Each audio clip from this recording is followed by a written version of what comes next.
afternoon, everyone, and thank you for coming today. And we appreciate that you came here after a fire alarm. I figured that was a good excuse to just make it straight to the bar. But we're glad you're here for this hour with us. And we're going to talk to you guys about becoming an international agent of change. So we're going to focus on some of our course offerings and our programs with North Carolina Virtual Public School, and we'll discuss how the tools and features in Canvas have helped us build courses that can appeal to students that may not speak English as their first language. So we're going to start off with an icebreaker, and you'll have to forgive me. I'm an English teacher by trade, and so I like to do goofy things to get my class talking. So this game is called Never Have I Ever. You may have played this late night, perhaps, at a sleepover or drinking game. But so the directions are simple. You're going to write out the numbers 1 through 7, or you could just think 1 through 7 in your mind if you don't have a piece of paper or something to take notes handy. And then you're going to leave a little room to write. And then I'm going to present you with a series of technology tools or services. There are 7 total. And what you're going to say in your mind or on your piece of paper is, never have I ever used. And then if you have used the following item, you get a point. So that's how never have I ever works. Somebody says something and like, never have I ever presented at InstructureCon. But I would now say, yes, I have, so I get a point. So here are the technology tools. So 1 through 7, you may recognize some of these or not. So if you want to take about a minute to just identify or say, yes, I have used this. And remember, you get a point if you have. And then we will discuss the answers and tie this into our presentation today.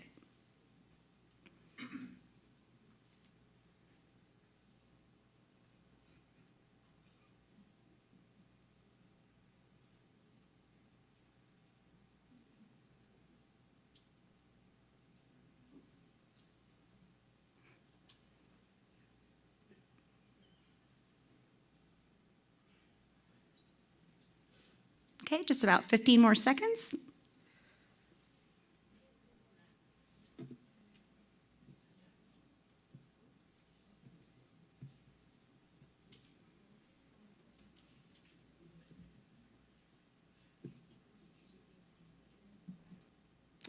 Okay, so here are the answers. So the first one, so who has used a Commodore 64 joystick? Okay, and this will probably age some of you guys, so forgive me. How about number 2? Okay, Snapchat. I use that just to keep up with my kids, more or less. Number 3, the public phone booth, which you can still see in odd parts of the country or the world. The 4th one was Facebook Live, or any sort of live streaming service or social media. How about number 5? Anybody remember Second Life or virtual reality? And then the 6th one was the rotary phone. Your grandparents may still have something like that. And then you got mail, AOL.com, which we still hear whenever my mother is visiting. She still has her AOL. So our tie-in for this is, what does a review of these items from technology history remind us about the changing needs of students? Anybody want to volunteer a guess?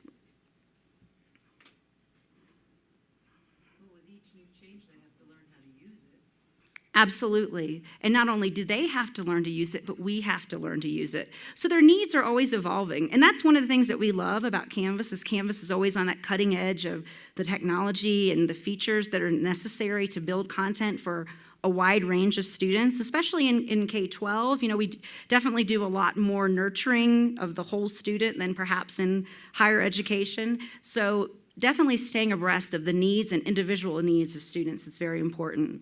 So now to transition into our agenda for today, we're going to start with introductions, and Sarah's actually introduced us, so we won't spend too much time on that, except to tell you what we do for the organization. And then we'll tell you a little bit about North Carolina Virtual Public School, and then we'll talk about what sort of programs we offer for English language learners. And then we'll highlight some of our programs that target not only that specific audience, but also appeal to a wide range of students that may have unique learning needs. And then we'll talk about how the Canvas, how our programs utilize specific Canvas features. So on to introductions. Oh, sorry about that. Okay. So Amber, Amber Batten is here, and do you want to tell them a little bit about what you do for NCVPS? Sure. I do what they tell me to do, which is pretty much anything. It's kind of a Jill of all trades, master of none kind of job. Very different. I came from higher ed. I worked for Wake Forest University, and actually the last time I was in Denver was for a Sakai conference 7 years ago. I just finished my master's in instructional technology in December to help. I like more of the tech side, not really the design side. And I guess that's really it. We have, I guess a little tidbit of information is we're the second largest virtual school in the country, and we have 4 IT people on staff. So we're pretty busy, but it's fun. You learn a lot. So. Okay. And I'm Darlene, and I am a curriculum coordinator. So what I do is I work with course developers to build content online, and I work with the teachers that are teaching the course to make sure that that content is sound, and we listen to their feedback to continue to revise so it's the best for the students. I have my MA in English, so again, I'm an English background. I've been a virtual teacher since 2008. I've taught in a variety of platforms, Blackboard, Moodle, Canvas. This is definitely my favorite. And I've been a staff member with NCVPS in this role since 2015. And then Brandon is here. I'm a little taller than Dar. Hey guys, I'm Brandon Simmons. I'm also a curriculum coordinator. I work closely with Dar on the curriculum team. I just started in December, so I'm a newbie. I'm still trying to learn things, and really I do what Dar tells me to. But one fact that we didn't talk about Dar is she's really the mom of the group. So she's the one that takes care of us wherever we travel, wherever we are. We call her Mama Dar. So don't let you fool. That would be her code name per se.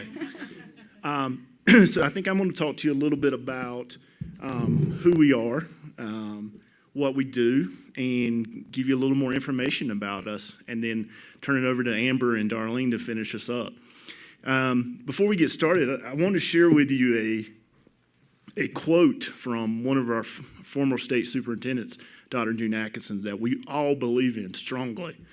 And we believe in North Carolina that a student's address should not determine their access.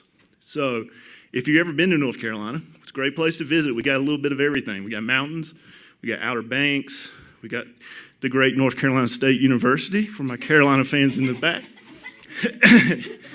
And we've got the Triad. We have a great technology-infused area, great universities, and then we have great rural areas. So we have unique student needs. Every student is different, and we want to make sure that every kid, no matter their location in our state, whether they live on the Outer Banks, they live in our cities, they live in our mountains, have the same access to rigorous and relevant instruction, and Canvas helps us do that. So here's a little bit about our course program. When I started, honestly, I thought that our advanced placement would be our biggest enrollments. Not true. Not true at all. It's our OCS, and our OCS is very unique. OCS by itself would be the 4th largest virtual school in the country.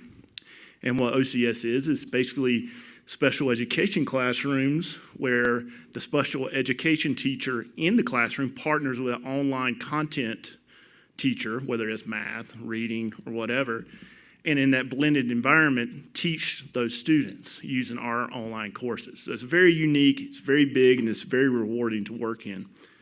We have flex learning and, of course, our traditional courses. We have a lot of English learners, Math 1 interventions, credit recovery, and believe it or not, we have a lot of non-public students that maybe are homebound or home-based. We work with kids who maybe are really sick and can't go to school, so we give them that option where they can continue their education from home. And then we're really diving now into middle school. Middle school, we're developing a middle school coding course that's really exciting, and looking at some pathways to lead to some advanced courses in their high school career. We're meeting this week about developing an employability course for middle school that will help kids get exposure to different careers, with the idea of hopefully helping them find their passion and then leading them down a path to prepare them for that. So there's a lot going on, but it's a very exciting and rewarding work. So, again, our courses, we have core courses, world language, test prep, ACT, SATs, things like that. Arts and electives, advanced placement, career tech, credit recovery, and then, of course, OCS. Me and Dar split the courses for the curriculum goes. I am over, and correct me if I'm wrong, again, I do what Dar tells me to. If she tells me I'm over a course, I'm over a course. I do the career and tech ed, the advanced placement, the elective courses, test prep, and OCS. And then Dar does the world languages, the core courses, credit recovery. So we're constantly working with our courses, hopefully, to make sure our curriculum is as effective as possible. So how many people would you have? How many kids are we serving? So for 2015-16, we were right at 58,000 kids. So if you see, we have 28,000 or almost 29,000 general kids, but then we have 18,000 OCS kids. And then, these are enrollments, pardon me, not kids. One kid can enroll in multiple times in multiple courses for us. So 58,000 enrollments. Our instructional models, again, we have the blended, which we talked about with the OCS. We have our traditional online, fully online with one teacher. And then we have our credit recovery model. And then who do we serve? We serve a lot of different people. You would be surprised. We charter schools, public schools, private, special schools. We actually have a school in Raleigh that's a flexible school for kids who are maybe full-time gymnasts or trying to be an Olympian or maybe world-class musician. We actually had a kid who's taking classes with us open up for Willie Nelson a couple weeks ago, which was pretty cool, 15-year-old little girl. We work with the Indian Affairs, private schools, public schools, home schools. Again, if there's a kid that needs help, we try to help them, no matter who they're with or where they come from. And so we have these kind of, I guess you would say, as a framework of what we do and what we believe. You know, we ensure that our teachers have daily communication with students, and they get meaningful feedback, constructive feedback that helps them and helps them grow. Doesn't say, Johnny, you're doing that wrong. This is terrible. No, we build the student up, and we help the student grow. We make connections between our teachers and our students. We're constantly trying to help with their professional development, as well as creating professional learning teams or communities to help share out and develop new stuff. And then we also support. Like Amber said, we're a very small group. I think Brian, we were talking last night, 27 full-time staff for 58,000 students and almost 800 teachers. And we also have a lot of part-time contractors that will come on with us and help us revise our courses, build new content, things like that. So it's always something to do at NCVPS. And then we consider ourselves a partner with our school districts and private schools and educational agencies. NCVPS was actually founded in 2007. We just blew up in the last few years. We have over 150 courses right now. We have some that we're developing over the next year to add to that. Like I said, the middle school coding is one of those. And we're right now, I think, around 800 teachers. And so now I'll turn it over to Dar. Thank you, Brandon. And I also wanted to point out in our audience and here with us to support us is our executive director, Liz Colbert. She wants to wave here, and you know, she kind of mans the ship or womans the ship that is NCVPS, so we appreciate her. So I'm going to talk now about our feature programs that have fairly strong and significant enrollment of EL. So our credit recovery programs, our occupational courses study, which Brandon discussed in some detail. We have courses specifically designed with English language learner supports, and we also have a new intervention program, which we offered in a pilot form that is getting ready to go statewide this fall. So our credit recovery program, we have over 1,800 enrollments per year. So students enroll seeking to make up credit for core courses. It's also a mastery learning model, so students can work at their own pace, and they can also exempt out of content in which they may have already mastered those particular standards. So they take pre-assessments, and if they make a certain score, then they can exempt from that particular module. So that is a good feature of credit recovery, because it does allow for students that may not have gotten it the first time, maybe they didn't get the support or couldn't grasp the concept in the face-to-face classroom, the opportunity to take a credit recovery course either over the summer or in a lab setting during the normal school day, or maybe even as an additional period. So it won't stall their progression for high school. And some of the Canvas features that support our credit recovery students, when Sarah introduced us, she mentioned, yes, that we were the guinea pig pilot pioneers for the Mastery Paths program. So we have put Mastery Pathways in credit recovery to, again, exempt students. So if they make a 70 or better, which we consider the lower level of mastery on a pre-assessment, they can go ahead and advance to the next module. And we also have it set up within a module that they have to complete, that there's certain assignments that they have to make a minimum score on in order to move forward. So we're appreciative of that functionality to be able to work with the students so that they can work at the pace that they need and complete the assignments that are required. Canvas also has that requirements and prerequisite feature at the beginning of every module. So we work with those also to make sure that students work in order. That way they are truly mastering content and learning it from the teacher input level all the way to post-assessment. And then also the tool integration features, especially the rich content editor.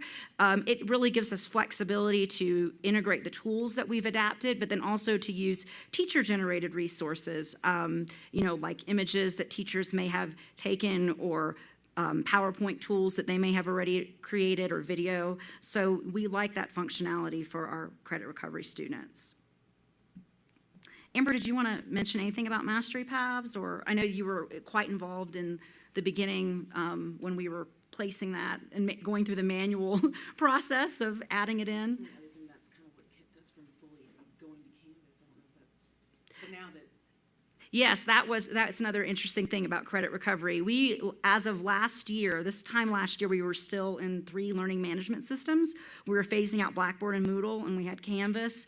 And we told Canvas, it's this one last program, this credit recovery program, that is keeping us from fully immersing us in Canvas. And we talked to them, and they worked with us. They got an idea of what we needed, and then they worked with us on a Mastery Paths pilot, and now it is available fully for anybody that would like to use it. And we're happy to give you some pointers or discuss that with you. So the next program we're going to talk about is our Occupational Course of Study program. As Brandon mentioned, we have over 18,000 enrollments per year. So it is a very large program in and of itself. And it's designed for exceptional children with disabilities. And how it works is students work in a face-to-face classroom with an exceptional, an EC certified teacher, but their virtual teacher meets the qualification of a highly qualified. So you would have that math virtual teacher that would partner with the EC teacher to make sure that the students' needs and individualized learning plans are met, but that also that the standards and objectives that are governed by the subject specialists are met as well. So that is how it works, and it provides an optimal learning experience to make sure the needs of the students are met. That's a very good question. So in our blended programs, it is both. We have some assignments that are submitted and turned in to the classroom teacher, and then we have some assignments that are turned in virtually. So the virtual teacher will provide the feedback, and so it works together. So what we do with OCS is, while the virtual teacher can input into the gradebook, as can the classroom teacher, ultimately it's decided that the classroom teacher governs and owns the grade. So that's how it works. So it is a collaboration. That's a very good question. Oh yes, I'm sorry, she asked the question about who does the grading in our virtual program. So some of the Canvas features that support our Occupational Course of Study students are the daily announcements. That's the way that they get an idea of the daily presence of a classroom teacher. Our teachers post announcements daily and even additionally as needed. We also again, the tool integration, we talked about that with credit recovery. It gives our teachers a lot of, as well as our developers, a lot of flexibility to really build what they need within a course and also to post what they need in daily announcements and instruction. Also, the module arrangement flexibility is really nice to be able to set up the content module by module to help students kind of work on the pace that they need in an occupational course of study. Again, the flexibility of the rich content editor that kind of goes along with announcements and tool integration.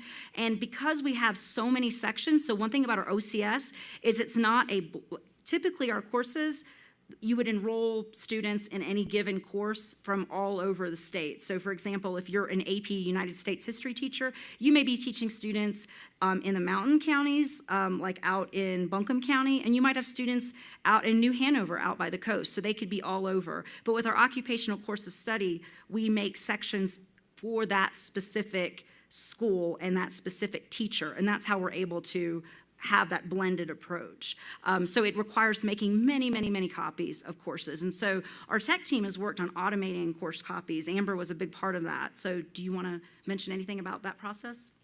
So, with all of our courses, our teachers, our instructors do not create their own course from semester to semester. All the courses are from what we call a working master.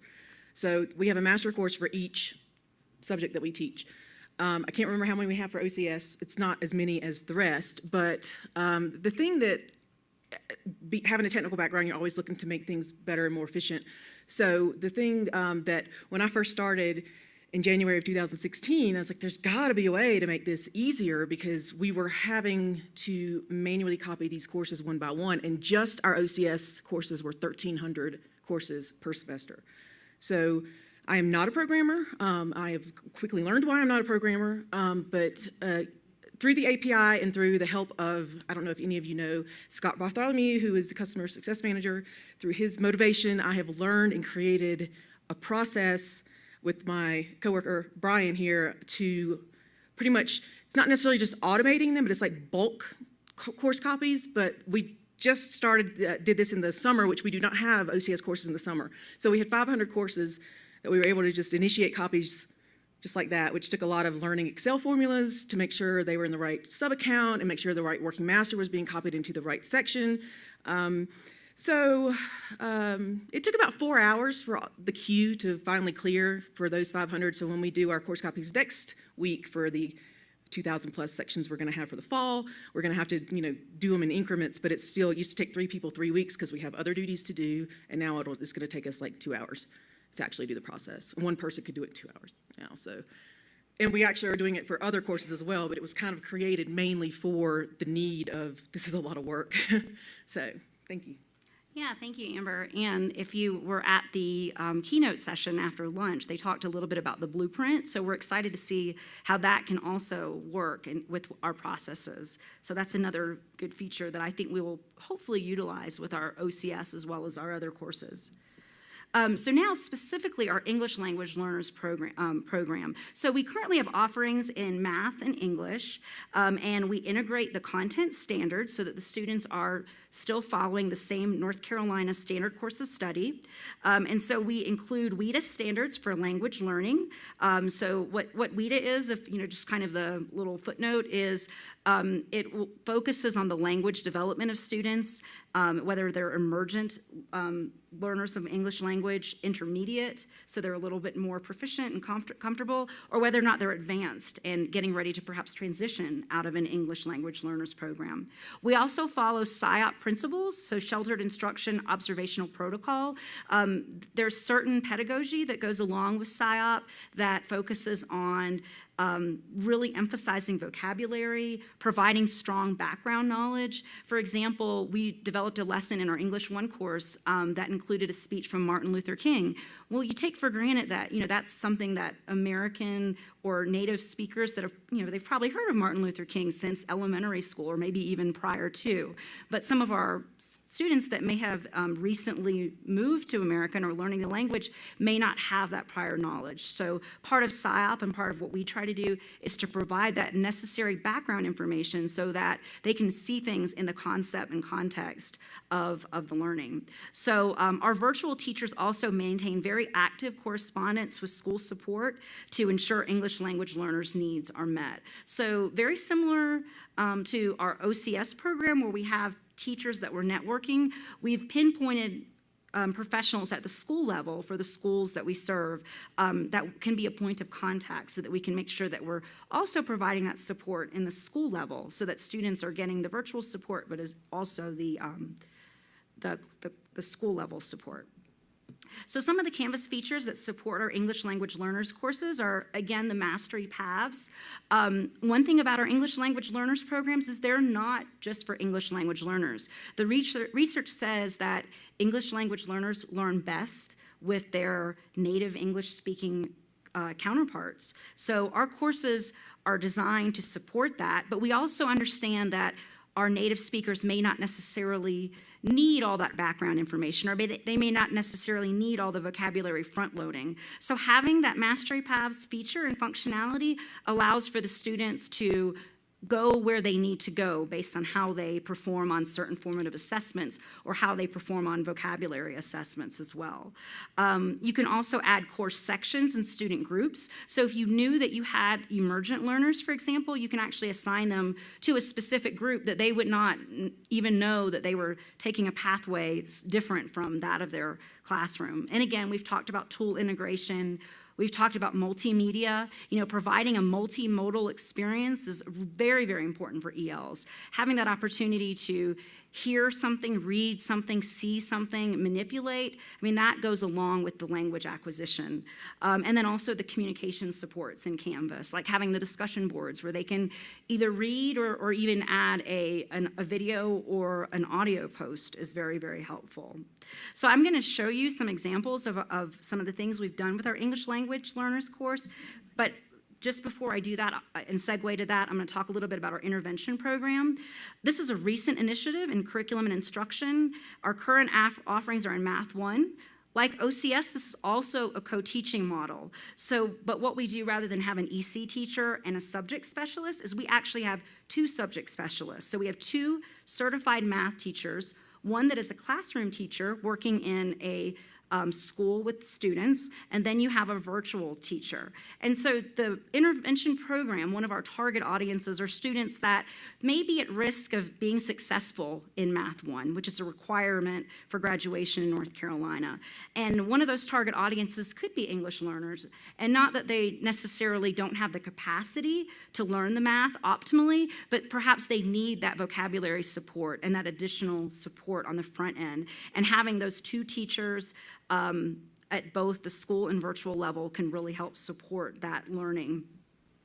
So some of the features that support intervention, again, are the announcements, tool integration, the module arrangement flexibility in the rich content editor, and also the communication tools. A great thing is, and you had asked about the OCS, is some of our assignments are hand-in to the classroom teacher and some are hand-in to the virtual. So if it is not something they have to turn in online, then we could set it up as a Canvas page. And so that's a really nice that we have that flexibility to cater our blended courses that way. So as we wrap up, I just want to show you a little bit of our English Learners English 1 course. And I wanted to be able to put this on to show you and log in, but given the internet access, no offense, I figured let's just go ahead and take some screenshots. So this is an introduction. So what we've done with our English Learners English courses is we've developed each lesson within a module around the needs of English learners and the domains of language. So in the first module, we focus on the vocabulary. So what is going to be both the concept vocabulary as well as the vocabulary necessary to engage with the reading. So this is an introduction to that particular module. And then in our overview, where we indicate our standards, we not only mention the state standards, but we include those WIDA standards that focus on language learning and language acquisition as well. And then this is an example of a vocabulary set. We introduced reading vocabulary in a multimodal way. So we would have like an image that this is rattling, for example. This comes from the reading that they're doing. And so we show them a picture, we give them vocabulary, and we also have a built-in audio tool where they can hear the vocabulary, see the vocabulary, and see a working definition, as well as it used in context. And then we also include concept vocabulary. And this is very important for our subjects. For example, science, social studies, math, there's a lot of vocabulary that goes along with understanding those concepts. So we also provide a multimodal experience for them to understand the concept vocabulary. And in this case, it's a simile. So we give the example of slow as a snail so they can understand that. And then in our discussion boards, or in any of our writing assignments, we could provide sentence framing and writing starters to help students with written response. Often English learners struggle with, where do I start, how do I respond? They may understand the prompt in some way, but they may have a hard time getting started with that. So giving them those sentence frames, in this discussion board, we include like a sentence starter, so that gives them something to start with in their writing, so they can again build their confidence as writing as writers in English. So we strive to be an international agent of change. We are continually offering turnkey solutions for schools. We really listen to feedback from our schools and stakeholders throughout the state. We want to make sure that we provide what they need. Where are their gaps in their classrooms throughout North Carolina? And we provide, as Brandon talked about, opportunities for students regardless of zip code. So students in Wake County, one of our largest counties, that's Raleigh, or Charlotte, Mecklenburg, Charlotte, can have an opportunity on par with students in Sampson County, for example, which is in more rural eastern North Carolina. And with that, do you guys have any questions for us? Yes, ma'am.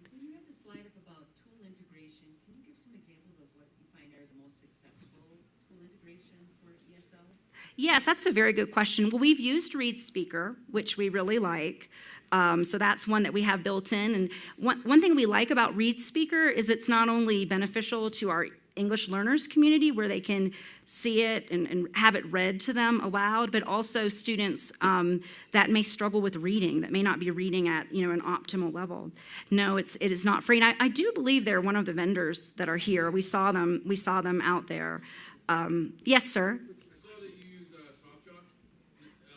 Do you embed those pages directly into Canvas, or do you link out with the LTI? That's a very good question. So yes, we do link out the LTI with SoftChalk. So that is one of the tools that we can integrate and that would be another example of tool integration. SoftChalk is a lesson learning software. It can also work as a cloud as well.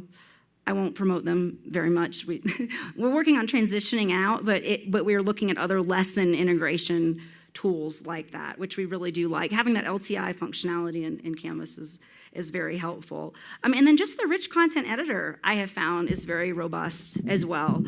Just being able to import your own audio, to even be able to like webcam and yourself right there or put your audio file right there is very, very helpful. So he'd asked about SoftChalk. I'm sorry, I'm not repeating the question. Yes, ma'am. Do students have to have any exams proctored face-to-face, especially in the AP courses? That's a very good question. So she asked if students have to have exams proctored face-to-face. Yes. So if it is an assessment that, say, the state issues, for example, our end-of-course test or advanced placement, then students would take those tests in, like an advanced placement, they would sign up and then go to the testing site. Okay.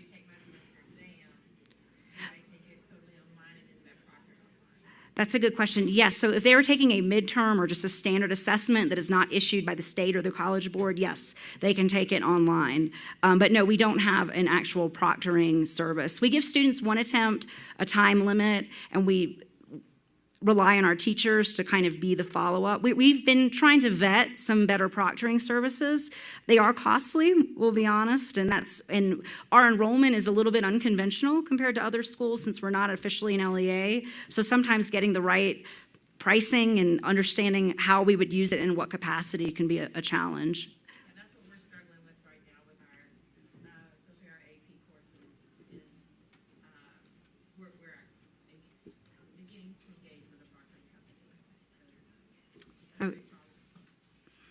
Yes, I know. There's a few here. Yes, sir. Sounds like the mastery paths really have helped kind of facilitate the whole instructional process with EL students and native speakers. Where would you recommend someone go to learn how to get the basics of that? Well, the Canvas community has got some pretty good sites on mastery paths. And if you would like, I can also give you my card and I can talk to you a little bit about how we've set it up. It is fairly easy to set up. We've had a few little hiccups and bumps with it sustaining itself with the course copies, but Canvas has been pretty good with working with us through those processes. But yeah, I would recommend reading about it in the Canvas community or the Canvas sites, the Canvas guides. But I can also talk to you about it. I'm happy to talk to you about it after the session or to give you my card, and we can talk about it again after the conference. That's a very good question, too. Is there somebody that would like to, from technology? He asked about enrollments and how we handle that in Canvas. So currently we don't have a SIS integration. We actually use a different SIS than the rest of the state does. It's kind of been an ongoing project to get on the state SIS. So we just use the SIS import with a CSV file from the enrollment reports from our student information system. And that's how we enroll. And so it's kind of, like I said, we're pretty busy. We have a registrar. We do have a registrar she handles a lot of that herself. And then she handles the drops and the removals. It's not automatic. So that I cannot answer.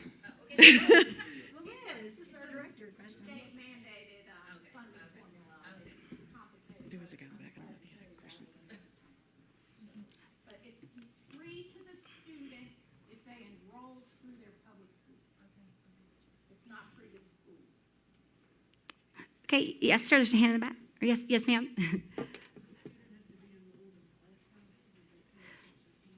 That's a very good question. So no, with our enrollments, students can take as little as one course. What's that? Oh yeah, I'm sorry. She asked if students have to be enrolled with NCVPS in just one course or any. So a student could theoretically meet all the requirements for North Carolina through virtual school. But with our schools, yes, they can decide, they along with their respective enrolling schools, so whether that's a homeschool, a public, charter, private, can determine what their needs are. We fill gaps. For example, our advanced placement, let's say there's a student that is in honors band and they're also in drama and yearbook editor. I mean, those are year-long electives that take up that time, but they also want to take AP, calculus. They can do that with us. Or perhaps they don't offer those AP, offerings like AP statistics at their small county or small charter. So yes, so they can take one or as many as they need. Thank you guys for coming today. We'll stick around for a few minutes if you have questions.